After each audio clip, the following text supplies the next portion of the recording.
again, YouTube. So I got this wagon and horses in a with a set of those Corvettes that I got, and it's and I was, I couldn't really figure out what the heck it was, and I thought maybe it was just in one of those little plastic bags like you get for army men. But the more research I did, the more I realized it was actually a model kit. So this came out in the 60s, apparently, for Borax, and it is of their 20-mule team, and it hauled borax across the Death Valley. Typical temperatures were in the range of 136 to 150 degrees.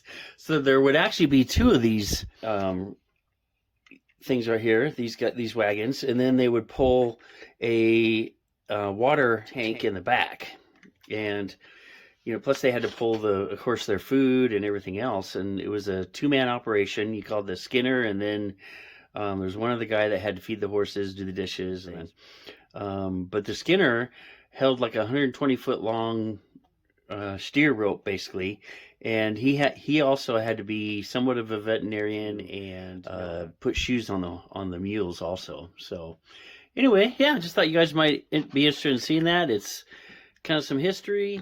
Not something I'd really ever build, but I'll keep it just because it's kind of neat. I do like the wagons. They're pretty neat. So, well, thanks for watching. I appreciate it. This is Jerry, and I'm signing off.